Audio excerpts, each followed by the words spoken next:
I'm immigration attorney John Khosravi. It's April 25th, 2023 for our regular Tuesday 5 p.m. Pacific time session where we talk about U.S. immigration law. One of my favorite subjects I talk about all day, every day in different formats, and TikToks and shorts and long forms and live and blogs and the website, this and that. I love talking about U.S. immigration because so many millions of people need it, and we try to share this and help thousands and thousands of people. And so we're going to continue doing it. What we do here is a live program on LinkedIn, Facebook, YouTube, TikTok, and Instagram. We take your questions for general education purposes only. It's not individual legal guidance. We're here to kind of give you advice, not individual advice, just like talk about what's going on in the immigration system because it's very confusing. We try our best to kind of break it down, but not, again, individual guidance. One thing we do have is very helpful is a guide for those going through the marriage and fiance visa process. The guide is called the Ultimate Marriage Green Card Guide. If you go to a website called marriageimmigrationlaw.com, you can download it from that site, marriageimmigrationlaw.com. Has a great chart in it, 40 plus pages of information to help you out. So definitely check it out. Again, that's the Ultimate Marriage Green Card Guide at marriageimmigrationlaw.com. And also, if you're watching a live show, what we do is give away free video consultations. So for that, all you got to do is like and subscribe and then ask a question, a good question, or maybe just write consultation once. Don't do it over and over again. But you have to ask once, and we give away 3 free 15-minute video consultations where we can talk in private, get a little more deeper into the conversation that we have that we can't do here. We'll do it there. So definitely want you to check that out. I think you're going to like it if you win that, and a lot of people do. So it's a good system. Having said all that, let's get the show started. So the first question is coming from Susan. Good evening, Susan says, my husband, good evening to you too. My husband has an I-485 pending. That's a green card case submitted in February 2023. What documents should he keep with him in the event that he's asked for documentation, like police and stuff? Well, it's very unlikely that your husband's going to interact with police or someone's going to ask about documents. But in the rare case it happens, it kind of depends on his background and stuff. But I can't give you exact kind of stuff because I don't know everything about your husband. But the basics of the receipt numbers to show you have a case pending. That's very helpful for them to know something's going on in the immigration system for you. So the I-485 and the I-130 form, the receipts, but it's just, again, unlikely anyone's ever going to ask for them. But have that in the passport to show, ID kind of thing. Those are the big stuff I would think. Mr. Tuff says, I filed I-752, I think you mean I-751, based on cruelty and divorce. Can I marry my girlfriend, American, while my application is still ongoing? Yes. I mean, it's not technically banned from remarrying as long as the previous divorce has happened. But, there may be questions of why you were married so quickly or what you had this other relationship, what's going on there. So I want to analyze that more to see how it looks, but there's no prohibition on getting married to a new person, but it just may look bad.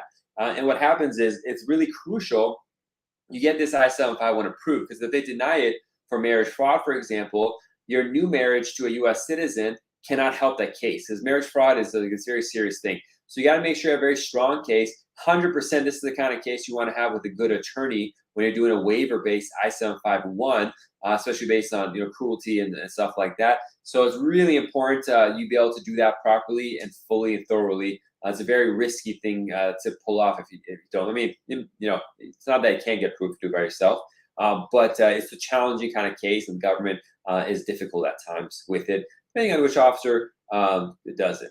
So that's that. Thanks for your question, though. Deco asks, is the writ of mandamus really worth after waiting for 3 years under mixed processing? Really worth is a subjective idea. That means it's different for different people. So for some people, waiting 1 month, I've had people wait a month. They're like, let's sue them now. I don't care about how much it costs. It's really worth it for me. And then some people, it makes no difference. So the worth is really up to the eye of the beholder. So it's worth it for you to wait 3 years. I mean, it's kind of wild that you waited this long to even bring this question up. You got to get your life going. You got to have opportunities you're missing out. You're getting older.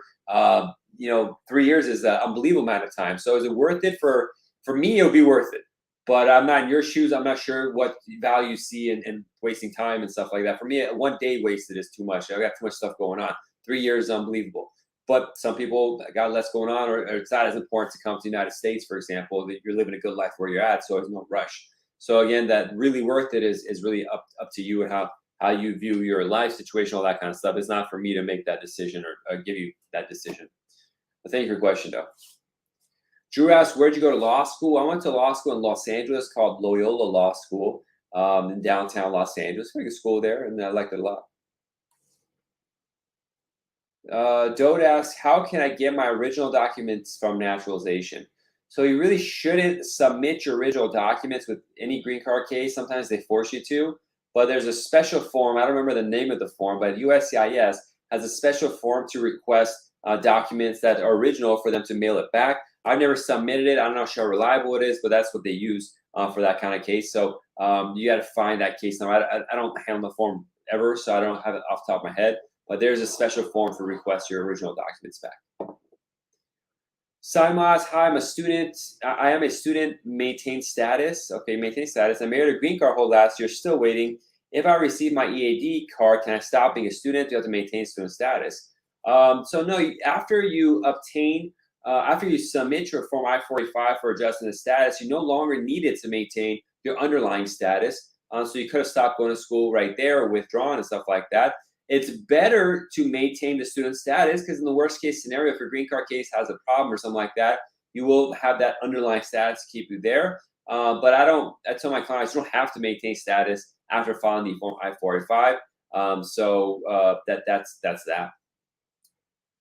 Susan follows up, should individuals reply directly to USCIS questions when an attorney isn't included in communications, i.e. question regarding previous work experience, country visited? I'm not sure what your question is. I mean, if you have a lawyer, it's always best to reply through your lawyer. I'm not sure who would be asking about previous work experience, countries visited. I'm not sure where these questions would come up, how it would come up. So I'm not really sure what's going on in your case that this kind of questions would come up, other than the form that you submitted originally.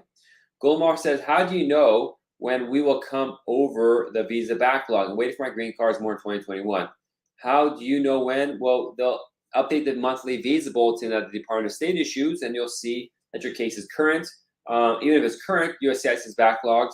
The answer is no one knows. I mean, even the government doesn't know when these backlogs are going to be done. So all you do is wait, unfortunately. It's not a good answer, but it's the real answer. We got a question from TikTok that does a humanitarian parole work in USA? So if you're already in the United States, there's no point in asking for humanitarian parole because you're already inside. Humanitarian parole is for purposes of bringing someone in from the outside. So I'm not sure what your question exactly is, but that's that. Ukwuje asks, we received a notice that our Form I-824 has been received since December, and we haven't heard anything yet, and we want to sue the USS for delays. Is that a good idea? Well, I-824 is taking over a year. Is pretty normal. You could sue them if you want to spend the money stuff. You know, I can't tell you. I can't guide you here. Is it a good idea or bad idea? It's up to you and the risk you want to take on, how much money you want to spend, all that kind of stuff. But it's something to look into. If you want to get done faster, I'll probably speed it up. Livian Boss says, hey, I want to go back to my country after seeking asylum. What they will do? Your case will be canceled, and that's it. And that's that really. Andre asks, Mupe, schedule for the master hearing appointment and court cancel the appointment without word. What to do? I don't know exactly what's going on. So you had a master hearing and they canceled it. You want to have that canceling in writing in some form or fashion so they won't claim that you missed your appointment. But then you just gotta wait for it to be rescheduled. Trasher says, I'm on a tourist visa now in the USA waiting for 90 days to get married with my same-sex partner who I love for over 8 years. However, we have a 36-year age gap. However, we have all necessary supporting documents. And then you go on to say, when should I need to start actual marriage license and stuff, followed by ceremony? I can't give you individual legal guidance here, but you got to get married when you get married, whenever you feel like it. The issue is you enter on a tourist visa, so you want to make sure you didn't enter with the intent to adjust status, to apply for a green card. So we want to have proof, a return ticket and life back home, maybe work back home, house back home, to show that, you're not going to be here, but you changed your mind afterwards. I don't follow this 90-day stuff if you're married to U.S. citizens stuff, but different lawyers have different perspectives on this. But the age gap is not a big deal for me. I've never had issues with that. I've had couples with massive age gaps before. I do want to announce our winner for our free video consultation. The first one, Trish. My assistant Katrina, wonderful assistant Katrina, named you. So let's just use this time to tell you how to claim your victory. all you gotta do is take a screenshot where you're watching this. I believe you're on YouTube, so that I could see that is your username and is you, and email me at info@jqklaw.com. That's info@jqklaw.com, and I'll respond once you email me with that image with a link to schedule a quick consultation so we can talk about this more in private, because this does go a little more deeper in the case anyway, so it's limited how much I can talk about it here. But yeah, look forward to it. That's that. For those just tuning in, we give away free video consultation. All you gotta do is like and subscribe and ask a question or write consultation just once, and we'll randomly choose people to win. And that's that. So next question, Amir Khan says, what about DMV license without paper after entry finished? What about it? So states like California permits you to get a driver's license if you're out of status or whatever, but it depends on your state, and that's as much as I could right here. I'm not sure exactly your question isn't worded fully. NS Reality says, where's the worst service center to be at for an I-130? It's probably Texas. I don't know, it changes all the time. They're all bad. Go to uscis.gov, put in I-130 and see what different times they give you. The problem is it's different. I have cases at one service center, it gets approved 3 months, and another gets approved in 12 months. So there's no consistency to it. So I just let it be and see what happens. Next question for Randy is, what is the update on the SB 1718 in Florida? Did it pass or not? I don't keep track of bills and stuff, because not majority of the time they don't go anywhere or they stop or something like that. So I don't find it worth the time to track this kind of stuff. Hope Domingo asks, do you get an answer soon when you get a second active review of your case? No, you may or may not. There's no like sooner or later, just whenever they get around to it. Tanya asks, USCIS asked for my I-693, but I recently got my first COVID shot. Would they consider it? Do you mean that you have the two-step COVID thing where you got to finish it and then submit it? Hopefully it's within your I-693 deadline to file. But just finish up your shots, and hopefully it's within a deadline, and speed it up and get it in, and with the work of the doctor to finish up the case. Husty says, when can I apply for citizenship? I did a detailed video on YouTube. If you go to YouTube and type in jqklaw citizenship time, you'll get like a 20-minute video that breaks it down. It's really case specific. Now, if you're married and have been married and living with a U.S. citizen for the last 3 years, then it's after 3 years minimum after getting a green card. Other times it's 5 years. If you applied for, if you're a asylee, maybe they change the rules a little bit right now. I'm not sure what it is, but it's really case specific. But for most cases, it's the 5-year rule. Just check out the video on YouTube, because it's too long an answer to give here. Frank asks, can one file for NIW on their own, or it requires an attorney? No immigration case requires that you have an attorney. You can always file on your own. It's up to you whether you want to do that or not, but there's no requirement to have an attorney on a case. It's just wise to do that, but it's up to you. I got a VAWA approved. Next question, Will asks, I got a VAWA approved and submitted my I-485. How long does it take to get my green card? The timelines are unclear. It just varies. Matsi says, hello, my interview got canceled 7 months ago based on applying for adjustment from I-360 for SIV. Yeah, hopefully they'll just send you the green card approval, but I'm not sure what happened there. Secret asks, how can I verify my tourist visa has been canceled? Can I ask CBP about it? It depends on why you think it's canceled. So if CBP canceled it at the airport, they should have given you a stamp or some paperwork. If it was canceled because there was an overstay, it automatically happens. They won't have it in the system, but it's there. If the embassy canceled, avoided it, you can try contacting them. They may or may not answer you. So it depends on what the reason is, where it was canceled, why it was canceled, all that kind of stuff. User 66 asks, what is a document for proving sibling relationship? Well, typically it's birth certificates of both siblings that list the same parent, and that shows that you have the same parents or your siblings, and that's typically what it is. Zawas, good afternoon. What is the initial evidence? Sorry. The initial evidence for what? Adjustment of status, enter the citizen spouse and need initial evidence. There's a lot of initial evidence. There's your civil documents, passport, birth certificate, marriage certificate, I-94. There's a financial documents, tax returns, evidence of income. There's a proof of relationship, marriage documents, courting documents, like courting by dating or something like that, photos, proof of U.S. or green card holders, citizen spouse's citizenship, the form I-130, I-130A, form I-485, I-765, I-131, I-864. Download the Ultimate Marriage Green Card Guide. You'll get a lot of information there, but after that, schedule a private consultation. You really need help with this. But go to marriageimmigrationlaw.com. That's marriageimmigrationlaw.com. And download the Ultimate Marriage Green Card Guide there. It's really going to help you out. And that's that. We got a question on Instagram. Hashim asks, is marriage-based second interview, is it tough? Yeah, if you had 2 interviews on a marriage-based case, things are going downhill. It could be really tough. You got to be very mindful of that. Better have a lawyer with you. Meancast, does it make sense to file a K3 after an I-130 for husband? Yeah, we're doing it more and more now. What happens is if you file for the K3, sometimes we see that the I-130 is approved faster. So, it's worth a shot. There's no filing fee for it. So we're doing that in a lot of cases. Lismon asks, what is the best way to apply for citizenship on immigrant visa after staying outside for more than 1 year? But here since the USA, since 3 years ago, if I got denied citizenship recently. You just wait another 5 years and we got to see what they said in denial, if there's any accusations of something like that. But just wait the new amount of time that you need, either 3 or 5 years, depending on whether you're married to a U.S. citizen or not and live with a U.S. citizen. Desmond says, what is the best thing to do when I-730 denied? We got to see why it was denied and try to fix it up because your family was going to be stuck outside. So it depends on why it was denied. User 752 says, can I apply for a visitor visa while I-130 is pending to be approved?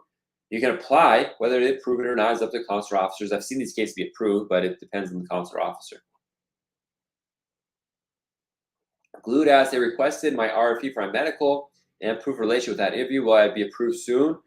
Most likely, most of my cases, like 9 out of 10 times, or maybe even 9 out of 100 times, once you submit the evidence, within a few weeks approved. I have one case that's been 2 months and it still hasn't approved. It's really random, but everyone else gets approved very quickly after you respond to that. Sana asks, can marriage-based visa be denied even if marriage is legit? Yeah, there's different reasons it could be denied. Even though it's legitimate, if you don't have good evidence that that's a problem, the foreign national may have background inadmissibility issues. There might be financial issues. They might make mistakes, or they might have health conditions that prevent it. So there's a lot of different ways that these things can happen that become troublesome. So yeah, it can be denied. It just depends on. It's not a guarantee, unfortunately. So even if you think it's legit, they may not. You might have a legit relationship. I have people that have legit relationship, but they find problems with it. So you just got to build a strong case and go to my guide, the Marriage Immigration Guide at marriageimmigrationlaw.com. You can find a lot of helpful information there. And then the best thing is to hire my firm. That's what we really focus on. Is marriage green card cases. Do it right the first time, get it in, get it approved. We just got our case approved after like 3 months. And things are getting really fast for adjustment of status. Not all the time, but it's getting faster and faster. So just get the help you need and get it done. Letha asks, can a green card through asylum change to work green card? No, the question doesn't make sense. A green card gives you work authorization. So if you got a green card, you got asylum, and then you got a green card, then you have a green card. There's no work green card versus non-work green card. There's just one green card. So that's that. Mo suddenly asks, my wife has a pending I-130. What other way can she try to enter the U.S.? What type of visa can she try without creating an issue for I-130? I mean, she can apply for every type of visa. Now, whether they approve it or not, it's up to them. I've had people, do tourist visas, come visit their spouse while it's pending. It's not usually approved, but it is approved. If she gets an H-1B or an L-1 visa or something like that, it's also possible. Most likely, if she does a student visa, it's going to be denied, but maybe not. Just give it a shot, see what happens. Shamir asks, how much do fiancé visa cases cost? Well, it really depends on your case. I don't get into costs and stuff, what we charge. You have to schedule a private consultation for that. But there's government fees for the I-129F. Right now, it's $535. Then you have to pay the embassy fee, $265, plus the medical checkup and police reports, and eventually enter the United States. And there's adjustment of status fee of $1,225 there. But those are the government fees and miscellaneous fees. There might be translation costs as well. If there's arrest history and stuff, you might get other court records. Those are the costs there. And then that's that. So you just got to kind of figure out what's going on there. If you want, first of all, download the Ultimate Marriage Green Card Guide to learn more about it. It's at marriageimmigrationlaw.com. And then after that, email the office and schedule a consultation with myself, my associate, we take from there. Saba asks, do you handle cases for Pakistani citizens? Yes, I regularly have a lot of Pakistani cases that I handle. We do it regularly. I have like 2 or 3 Pakistani couples I'm handling right now, and parents of a Pakistani couple. The problem with Pakistan is this: be prepared for it. the U.S. Embassy is pretty much, I think it's probably the worst country when it comes to backups and processing times is for Pakistani nationals. So if you're in Pakistan and you're waiting for a green card interview, be prepared to wait a long, long time unless you have some sort of emergency situation and request an expedite. Pakistan, unfortunately, is super backed up and it's going to create problems. Now, I do want to answer a question Shahir asked, how much Shahir, my wonderful assistant Katrina named you as our winner anyways for a free video consultation. I'll tell you this, just take a screenshot of where you're watching this, Shamir, so I can see it's you, and email me at info@jqklaw.com. We'll schedule a private chat to see what's going on in your case and really fill you in. But download the guide, the Ultimate Marriage Green Card Guide at marriageimmigrationlaw.com, but then email the office and we'll talk about it privately and see what's going on with your case and take it from there. It's best to have your spouse in the meeting as well, or fiance, so we can see what's going on. User 67 says, what's your experience with filing mandamus and USCIS asking for multiple exceptions, good or bad? Extensions. I don't do the mandamus claims myself in my firm. We have another attorney who specializes in lawsuits that does that. We don't want them to give these extensions, but it just depends on the case, the positives and negatives, how much you want to push it and stuff like that. So I can't answer a general question like that. It really depends on the facts. Mansima says, from Gambia, West Africa, what is the USCIS charge of penalties for illegal border processing? Well, it's still a civil crime, but they're gonna put your removal and kick you out. That's it. That's it. I don't go into details of that. Chemi asks, is it best to do it yourself or hire a lawyer? 100% it's better to hire a lawyer, but it's up to you. And Bug says, hello, Ms. Khosravi. If the N-400 petition for citizenship takes, say, 1 year application and the I-130 for a parent wants one as a naturalized citizen, can one preemptively put the I-130 petition for a parent? No. So you have to become a citizen first, and immediately upon gaining citizenship and your naturalization certificate, then you can apply for a parent. Until you're a citizen, you're not a citizen. So you can't give that kind of have that kind of power. Got a question, Dr. Patel on Instagram. Hey, I got a request and they gave me a long list of documents and some documents already submitted. So my question is, should I submit all documents under list because I don't have joint sponsors? I don't know what's in your RFE, the request for evidence that you got, but you want to submit all the things that are necessary for your case. If you're going to joint sponsor stuff, they give you a lot of different options there. So it's hard for me to say do all of them, but if there's other questions about, it's just too case specific. I can't tell you what to do in the RFE. It's too risky for me to say do this and it'd be wrong. This is something you just got to answer properly and work with an attorney on. Unfortunately, that's not something I can tell you. I don't know the whole situation. So I'm going to ask, I would appreciate if you let me know how long we can get how long we get advance parole. I don't know what you mean, how long advance parole. Usually if it's with your green card case, I think it's like 2 years now. If you got it with like a DACA case, it's much shorter. But it depends on what kind of DACA, how kind of advance parole you got.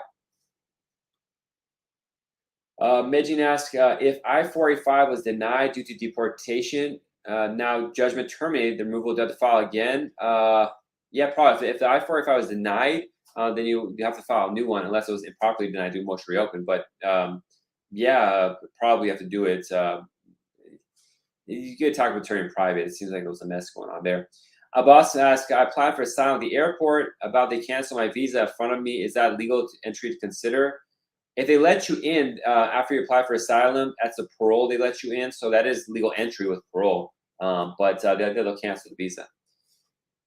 Garb says, should we be in F1 student visa status to apply for the EB3 process? No, you don't have to be in F1, but the EB3 process has 3 steps to it. One is the first step, which is with the Department of Labor. Second step is a Form I-140 submission. For those 2 steps, you don't have to have status to be outside the U.S. But if you're going to file for adjustment of status, the green card from within the United States, you have to have some sort of underlying status. It could be F1, it could be H1B, but you need to have that to be able to file in the United States. Nunu says, can he travel? Nunu says, with I-94. No, I-94 is a record of entry into the United States. It's not something you can use to travel. They have done this new thing where if you have a green card, but you lost the card or some issues going on, they issue evidence of a green card for you to travel. They issued on an I-94, which is a new thing they started last month. But on an actual I-94, no, it's not something you can travel with. White Hat says, my boyfriend was born in Iran, moved to UK at age of 5, has dual citizenship. How can he come to U.S. fast? If he wants to visit, you can apply for a tourist visa, or you go through the marriage or fiancé process. That's the big stuff right there. Download the Ultimate Marriage Green Card Guide at marriageimmigrationlaw.com. A lot of your questions will be answered there. Drew asks, my aunt got married to a U.S. citizen and got denied. She came here on a K-1, but the man didn't marry her, and she married another person. Her U.S. citizen Army officer, 23. Can he file for my mom? There's a big problem there. So if you enter on a tourist visa, on a fiance visa, and you don't get married with the spouse that petitioned for you, but you marry someone else, the only way to get a green card based on a new spouse is if the previous spouse or the previous person petition signs an affidavit to support IA-64. Without that, no, most likely your mom's going to be out of status at this point, accumulating what's called unlawful presence days. A waiver is going to be needed. It gets very messy. There's maybe parole in place. Would that work, parole in place? It's a messy situation, Drew. I would need to talk with your aunt and her husband. If they like to schedule times, we got to talk with them. Please ask them to take a screenshot and email me with a screenshot so as you and connect with them. We can have my wonderful secretary named you as our winner. So we have a free private video chat with Drew to talk with your aunt and her husband. It's a messy situation, so it's very important to get help on this and to talk it through to see what the rules are to try to fix this up. The Army officer part may help, but I got to see what's going on there. But it's not going to be easy. There's some hoops you have to jump through. Sean Deep asks, can you file religious petition from a Sikh temple if you have an asylum filed? A religious worker petition can be filed, but if you haven't maintained status, underlying status, that may be an issue. So we got to see what's going on in your case. Let me take some questions from Instagram. Benjamin asks, what's your one piece of advice for 1L students? Well, it depends on what you want to do in your life. If you're really going to be a lawyer and they try to push you to be a corporate attorney and big firm kind of stuff, study hard. But other than that, develop yourself as a person, learn about psychology and the human experience and society and all this kind of stuff, so you can speak better and create relationships better. That's the most important thing for life. And then one more question on Instagram. ND asks, is it possible to sponsor my family for Iran, and what's the condition for the former Afghan army? For my brother's former army, but now work the U.S. Army. They have special visas for those people, special parole. You got to kind of get into that. For sponsoring family for Iran, depends on what your status is and what those, what relationship you have with those people, but it's going to take a while probably. But it is too general a question. I need a lot more specifics to narrow it down. We'll answer a couple more questions, then we'll call it a day. Nader asks, I sent my RFE for my medical since December 2022, and they didn't make a decision until now. I'm sorry to hear that. I don't really have an exact answer to give to that. Azim says, why are they not stamping entry visas as travelers? They stopped doing that for most cases a couple months back, just to streamline things, to get people through the line. You got to check your online I-94. Anna says, will checking I'm a U.S. citizen on an application when you're will not affect your ability to be resident? Yeah, it'll have serious problems for depending on what form you checked, but claiming to be a U.S. citizen is essentially a crime called false claim to citizenship, and it could prevent many times getting green card and could lead to deportation and being banned from entering the United States, unfortunately. Hope you didn't do that, Anna. Tara says, still waiting for I-130 approval. Do we have to wait for you do affidavit support? Yeah, affidavit support is part of the I-45. Matt says, how long can a U.S. citizen stay outside the U.S.? There's no limitation on the time that a U.S. citizen can spend outside the United States. And our last question, Michael asked, can I change to I-360 based I-485 and I-130 already approved? Partner is using that to make me come back. Maybe. It depends on it. It's possible, but there's a lot more that needs to be talked about there. And if I want to change my spouse's name while filing for my green card, I'm assuming you mean change last name. It depends on if you've lawfully changed your last name or if the country or place you got married allows that to happen at marriage. Thank you so much for everyone who contacted us in question. I know we have tons of more questions coming in right now on TikTok. Unfortunately, our time is over for today. We'll be back again next week, Tuesday, 5 p.m. Pacific time, to take your questions live and answer them here. We go through a ton of questions every time, probably like 20, 30 questions. So bam, bam, bam, we're getting it out. Happy to be of help. If you want to schedule a private consultation with me and one of my associates, just email us info@jqklaw.com. Until then, catch us on YouTube. We got tons of information. A lot of your questions have already been answered. We have a clips channel called JQK Law Clips or Immigration Talks Clips on YouTube, where there's almost 1,000 of these questions with answers already there, so you can go back and check that out. Until next one, have a good one. God bless. Be safe. Bye-bye.